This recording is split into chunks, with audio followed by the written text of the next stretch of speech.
midaan aqbalayno maahano wallahi waa dhaarto aqbali mayno haddii waxyaalo kale jiraanna reality-ga ha laga hadlo wallahi aanan aqbalayn odayaasha iyo waxgaradka ugaasyada nabadoonnada salaadiinta suldaamada dhammaantood waxaan aada uga xunnahay oo wax lala yaabay ah awaluhu wixii ka dhacay maanta aqalka baarlamaanka oo aanan dastuur ahaan marka la yidhaahna aanan sax u arag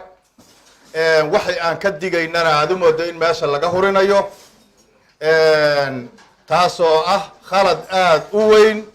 oo dalka iyo dadkaba in burbur lagu horseedo ay meesha ka muuqato taasna mid aan aqbalayno ama aqbali doono maahan aayadaha qur-aanka markii la furay oo laga furay meesha in guddoonkii baarlamaanka inta istaago ou yidhaahdo xukuumaddii waa dhacda dowladdiina waa la riday haddii saasu dowladdu u fududahay adiguna ka lugee guddoomiya meesha hadde waxba kuuma yaalaan dalka fawdaad gelisay colaadaad gelisay dhibaataad gelisay sharcigana uma aragno waxaan leenahay oon ka digaynaa waxaan ka digaynaa in dalka iyo dadkaba xasiloonidooda lagu hayo inaan dastuurka la baalmarin constitution uu leeyahay dalku yaan la baalmarin inaan la baalmarin baan annagu aan leenahay oon ku adkaynaynaa weliba waxaan leenahay waxaa u dhiman dowladda waa 3 bilood in ra-iisul wasaarihii qaranka la yidhaahdo iyo dowladdiisi waa dhacday goormaan lasoo dhisaa dowlad waa laga qaadi karaa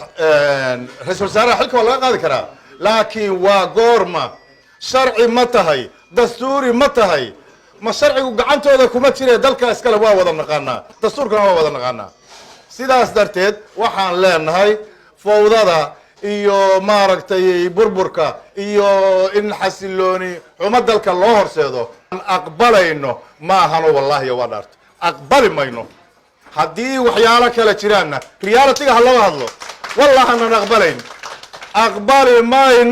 aqbali mayno dalkana male 2 3 4 mayle soomaaliya iskale dalka aqbali mayno waa in si sharciya lagu wada shaqeeyo ama lagu kala tago dalkan dowladu kama jirto la yiraahdo oo la wada baxa meesha laakiin aqbali mayno waxaan dastuurka ku ool oon constitutionka ku ool oon dalka iyo dadka aan dan u hayn war intaas ma qaadanay haddii la isgiriifo ummadda la isku garan waayo oo nin waliba dan gaara ilaashado gooni wax u doono gobonnimadii soomaaliyeed waxay ku dhici goroftii ceebeede gudnimada walaan laga baxayn qooriya ayaane dadweynaha wixii laga gadi lahaa tale ku soo gooye raggii asaas lahaa maanta waa kuwa leh baarlamaankii baa ishaystay oo dharbaxada iyo kuraasi la isla dhacaya markaan saa u dilayana saasay ahayd waxa weeye waxaan u sheegayaa baarlamaanka soomaaliyeed soomaalidu waxay ku maamaadaa umusha wixii u dala ilmaha u dala wixii shacabka u dala ma idinkana idiin dala joojiya fawdada maanta maalin khilaaf maaha madaxweyne cabdullaahi maxamed farmaajo taariikh hal mida taariikh ku lahay maantana cimri tagaad ceeb ku jisanta anigu ilaahay baan ka xabsanaya nina ka xabsan maayo madaxweynaha keliya aan weligii ra-iisul wasaarihiisa iskhilaafin baa 3 bilood ayaday ku hartay baad maanta la leeyahay waa la iskhilaaf waa maxay waa cimri tagay ceeb laguma jisano soomaaliya ha midowdo soomaaliya ha israacdo soomaaliya ha nabad allaha ka dhigo waxay ahaaday hididiilo muuqatay ummadda soomaaliyeedna rajadeedu soo celisay waxaan rabnaa halkii in laga sii wado doorashada soo socoto la sugaa dowladda soomaaliya madaxdeeda iyo dowlad goboleedyada xubnaha ka dowladda federaalka labadaba waxaan ka codsanaynaa doorashadu inaysan waqtigeeda dhaafin si wadanku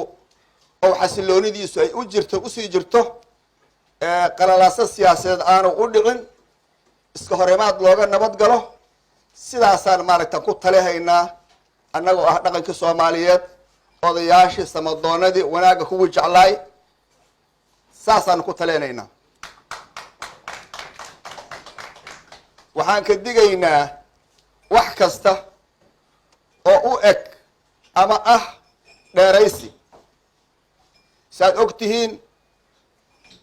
ummadda soomaaliyeed dhibaatada ay ka soo kabaladahay oo ku daba dheeraatay waxay ka raacday kursi la jeclaado, kursi la jeclaado oo la laxwiyo oon laga degin. dhibaatada Soomaaliya aas-aaskeedu waa midaas. wax kastoo ayada u eg marka anagu jeclaysamayno waana ka digayna haddaana odaasha Soomaaliyeed. arrintaasna waxaan u jeedinaynaa baarlamaanka iyo madaxweynaha iyo xukuumadda iyo dhammaan federaalka inaan lagu hamin ama la isku dayin wax la yiraahdo dheeraysi. taasna waa ka digaynaa ayadana waxayna keeni kartaa mushkilad ummadan dib u celisa. soona dhaweeymayna anagu haddaana odayaasha xamar Soomaaliyeed nabadan ku naaloonay laba goor halkan dawlad lagu dhisay oo si sharaf leh qiimo leh isaga bedeshay tiyo kalan u fadhina anagu hiddiina fiican baa socotay laakiin maanta waxaa lagu yimid wax yar oo waxaa lagu yimid niyad jab aad u weyn baa meeshan ka qaadnaa.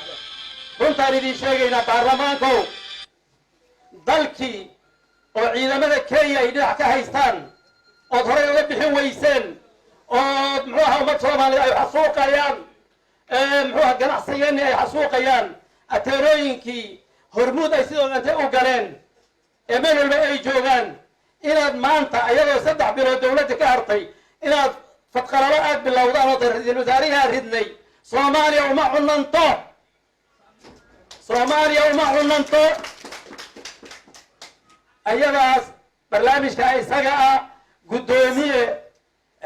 baarlamaanka waan ku ixtiraamaynaa. Soomaali baa tahay, xuquuq baan leedahay, xuquuq baan ku leenahay. arrintaa ayada waxaan leenahay waa meel ka dhac weyn Soomaaliya lagu sameeyay, xuduudaheedii lagu sameeyay. war xuduudihii Soomaaliya buulaha Soomaaliya war hoosingoyo Soomaaliya iyo muxuu ahaa badhaadhe iyo kulbiyo waxa shacabka lagu sameeyo. war miyaadan horaan uga hadlay arrintaa ayada ah. hadda maanta waxaad keenteen ba inaad muxuu ahaa shay aad noo gumaysaan. gumaysi baad na geliseen. ku talagala baarlamaanka Soomaaliya gumaysi baad geliseen ma aadan xoreynin. awal horeba maxaad ku timaadeen muxuu ahaa xoog iyo xoolaad ku timaadeen muxuu ahaa dalley baad ahaydeen. haddana waxaan leenahay nin iyo cod ayaa la dooranayaa. ninkii shacabka Soomaaliya ay soo doortaan oo baana xildhibaan noo noqonaya lana hogaaminaya. runtii waxaan rabnaa ummadda Soomaaliyeed fawdo wax macnaana kuma lahan. sharciga iyo nidaamka iyo systemka dawliga ayaana lagu kala adag yahay, lama kala xoog badna. waxaan soo jeedinaynaa in dalkan arrimihiisa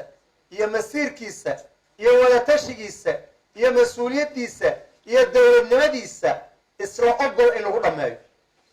isla ogol in lagu dhammeeyo, jidkaa in lagu socdo. wixii intaas ka soo haray Soomaali ayay runtii dib u celinayaan. waana ka xunnahay waxaana soo gaaraya oo aan maqlayna maantay oo runtii aanan ku faraxsanayn oo ah ma garanaysaa qayladhaanta baarlamaanka ka dhex jirta. ma soo dhaweynayno. waxaan soo dhawaynaynaa wada ogol, wada tashi, isla ogolaasho.